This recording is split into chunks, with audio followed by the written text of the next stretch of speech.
చేస్తామని నమ్మి ప్రజలు మోసపోయింది. జరిగిందేంటి?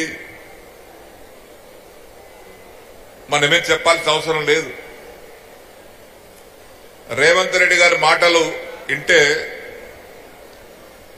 100 రోజుల లోపట ప్రభుత్వం వచ్చినటువంటి 100 రోజుల లోపట మేము ఇచ్చినటువంటి హామీలన్నీ అమలు చేస్తామని మాటిచ్చాడు. అందులో 6 గ్యారంటీలు, 13 హామీలు ప్రజలు నమ్మారు. ఎక్కువ తేడా కూడా లేదు. మనం ఓడినటువంటి స్థానాలు 14 స్థానాలు ఉన్నాయి. 6000 లోపే 14 ఉన్నాయి.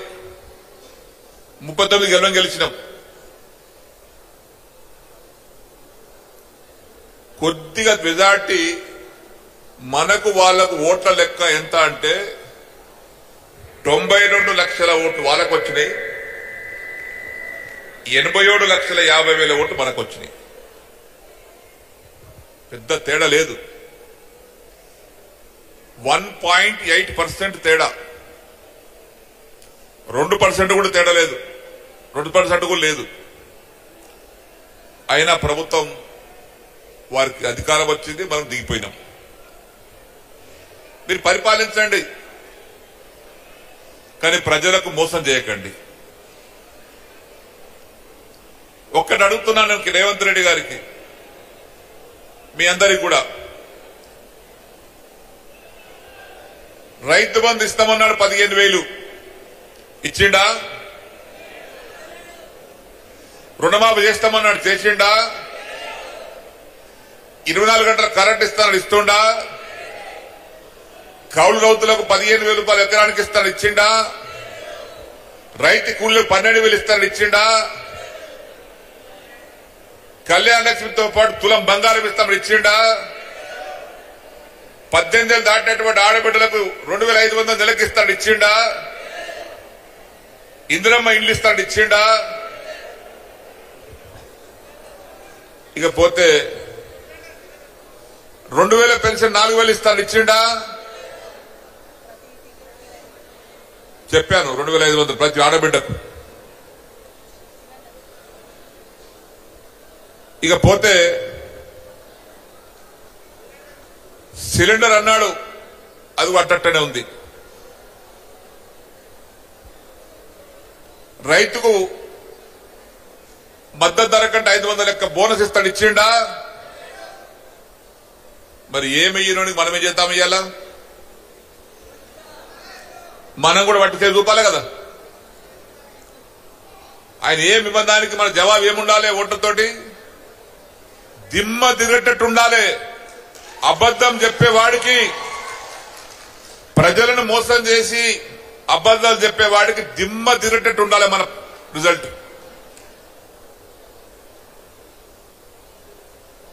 ఆ నారాయణఖేడ్ నియోజకవర్గంలో మీరందరూ చాలా యోధులు, పోరాట యోధులు. మీరు నారాయణఖేడ్ వాళ్ళు నమ్ముకున్న వాడికి నమ్మినంత పనిచేసేటువంటి వ్యక్తులు మీరు, మోసం చేయనటువంటి వ్యక్తులు మీరు.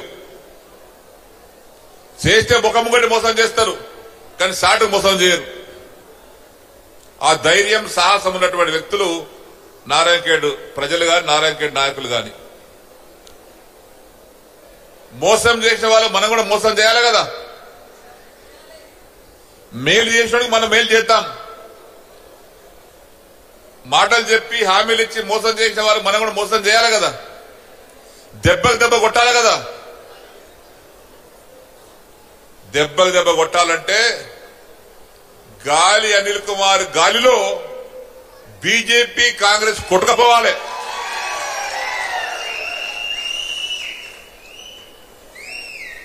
ఇప్పుడు ఇద్దరం కలిసి పోయొచ్చినాం. అనుకోకుండా కేటీఆర్ గారు పొద్దున ఫోన్ చేసింది నాకు. ఆయన వచ్చేది ఉండే, అనుకోకుండా కేసీఆర్ గారి దగ్గర పని ఉంది, అర్జెంట్ గా మీటింగ్ ఉందని చెప్తే నాకు ఫోన్ చేసి, అంకుల్ మీరు పోయిరండి, నాకు ఇక్కడ ఎమర్జెన్సీ వర్క్ ఉందని చెప్తే నా ప్లాన్ ప్రకారంగా నేను మా ఊరి దగ్గర వెంకటాపూర్ తాండా ఉంటది, సేవలాల జయంతి సేవలాల గుడి వార్షికోత్సవం ఉంది వల్ల 20 ఏళ్ళు అయింది గుడి కట్టే, ప్రతి సంవత్సరం పోతా నేను. ఆడ ప్రోగ్రాం చేసుకుని ఇక్కడికి 2 గంటలు వచ్చే ప్రోగ్రాం నాకు. నేను అక్కడికి వెళ్ళిన గుడికాడికి భీంపట్టలు వచ్చినాడికి బీజేపీ క్యాండిడేట్ ఆయన కూడా వచ్చి మీటింగ్ లో పాల్గొన్నాడు. నేను ఎవరిని క్రిటిసైజ్ చేయదలుచుకోలేదు. ఒకటి అడుగుతున్నాను భీం పటేల్ గారికి, ఇక్కడ ఉన్నటువంటి బీజేపీ నాయకులకు. బీజేపీ భీం పటేల్ గారు యాడికెళ్ళి పోయిండు? మన దగ్గరికి పోయిండు. ఏం తక్కువైనవి పోయినావు? ఏం తక్కువ పడ్డదని పోయినావు? ముఖ్యంగా 2 సార్లు 10 సంవత్సరానికి ఎంపీ ఉంచినాం. ముఖ్యంగా ఉద్దర పని చేసినావు, ఏం పని చేయలే. పోయిన ఎలక్షన్ 6,000తో గెలిచిండు. 10 ఏళ్ళు సంసారం చేసినావు. ఇక్కడ నువ్వు ఓటు అడిగే కంటే ముందు ఈ జైరాబాద్ పార్లమెంటు పరిధిలో నువ్వు ఎంపీగా ఈ జైరాబాద్ నియోజకవర్గం డెవలప్మెంట్ కోసం పనిచేసినావా? మా మాణిక్రావు గారు ఉన్నారు ఇక్కడ, మర్చిపోయిన ఆయన పేరు, మన శాసనసభ్యులు. ఎప్పుడు చూసినా భీం పటేల్ ఫోటో జైరాబాద్ కనబడుతుండే. జైరాబాద్ ఎంపీ గారు జైరాబాదే కనబడు. మరి ఎక్కడేం చేయకుండా కనీసం జైరాబాద్ టౌన్ కానీ ఏమైనా చేసినావా? ఏం లేదు. మరి దేని చూసి ఓటేయాలండి మేము? నువ్వు కొత్తని కాదు కదా, పాత కాపే కదా, పాత మనిషివే కదా. నువ్వు బహదూర్ పని చేసి ఉండుంటే మేమే నియమడి వచ్చేవాళ్ళం ఓటేస్తాం కోసం. మేమందరం కలిసి నీకు బీఆర్ఎస్ పార్టీ నుంచి గట్టిగా జంబలు పెట్టుకుని గెలిపించేవాళ్ళం. ఇక్కడ బీఆర్ఎస్ పార్టీకి మోసం చేసినావు, కార్యకర్తలు మోసం చేసినావు, ఇలా బీజేపీ దొరికినావు. బీజేపీ పార్టీతోని ఇలా స్వార్థం కోసం పోయినావు నువ్వు, నీ వ్యాపారం కోసం పోయినావు నువ్వు, ఆస్తులు కాపాడుకోవడానికి పోయినావు నువ్వు, ప్రజల కోసం పోలే. మేము ఇడుంటే గెలిపేకుంటుమా? కానీ నీకు నిబద్ధత లేదు, నీతి లేదు, నిజాయితీ లేదు. అటువంటి వ్యక్తులకు మనం డిపాజిట్ రాకుండా చేయాలి. డిపాజిట్ రాకుండా చేస్తేనే బుద్ధి వస్తుంది. బీజేపీ పార్టీ ఒక మతతత్వ పార్టీ, కులాల మతాల మీద ఓట్లు అడిగే పార్టీ. భారతదేశ సంస్కృతి భిన్నత్వంలో ఏకత్వం.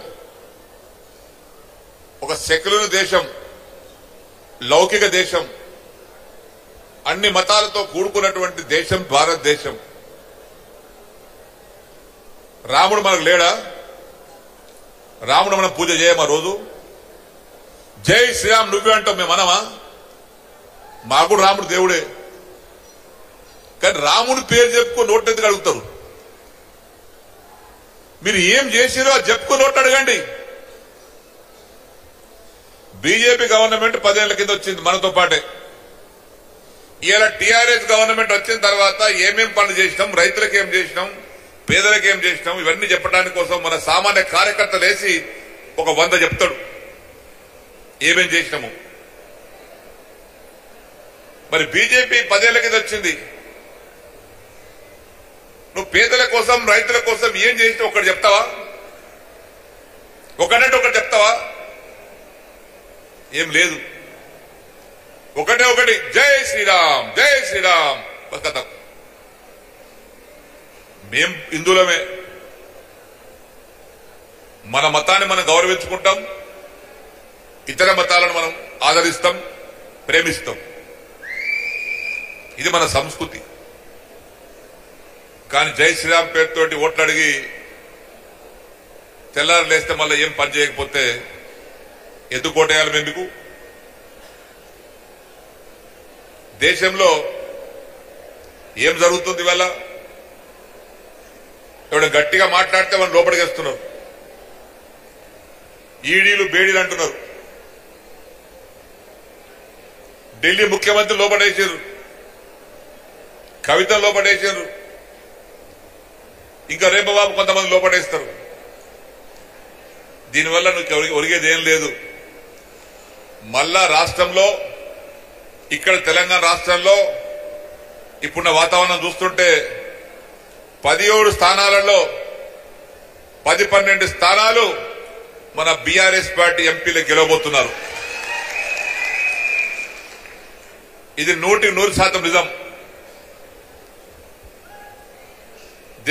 చూసారు కాంగ్రెస్ పార్టీ ప్రభుత్వాన్ని, 4 నెలలైంది, 114 రోజులైంది. నువ్వు 100 రోజులు అన్నావు, 100 రోజులు దాటిపోయింది రేవంత్ రెడ్డి గారు.